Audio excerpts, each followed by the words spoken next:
What makes Breath of the Wild better than Tears of the Kingdom? I have seen this question asked online many times, so here's my opinion on it. Breath of the Wild has a calm, relaxing atmosphere, and in my opinion, a pretty good story. I also really like the dungeons, despite what other people may say. Everything in Tears of the Kingdom feels like a cheap ripoff of something in Breath of the Wild. The overworld was almost completely a copy of Breath of the Wild's, and the additions they did make to it only make it worse. For example, all the random stones marring the landscape, the mushrooms in Hateno, and Death Mountain not being hot anymore. Then there's the main hype of the game, the Sky Islands. I liked the Great Sky Island, but it was just a ripoff of the Great Plateau. If we had more islands like the Great Sky Island, then I would be happy with the Sky Islands.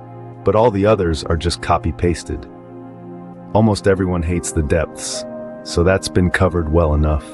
Most of your time in Tears of the Kingdom will probably be spent building crazy exploding machines that set things on fire. That's nothing like the atmosphere of Breath of the Wild, which is mostly puzzle solving and exploring, or just riding around on your horse taking in the beautiful sights. Whereas Tears of the Kingdom is inconsistent in its atmosphere.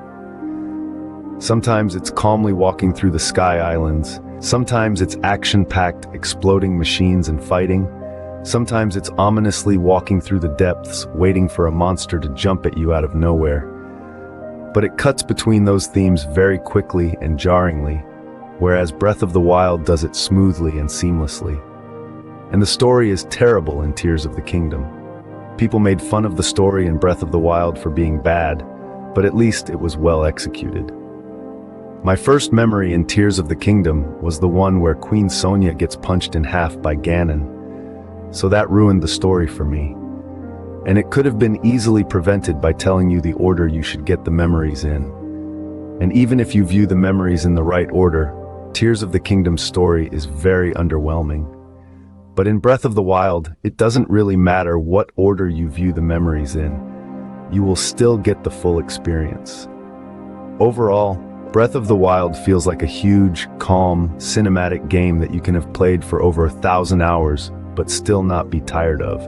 And Tears of the Kingdom just feels like a ripoff and a disgrace to Breath of the Wild that you play for 30 hours and get bored of.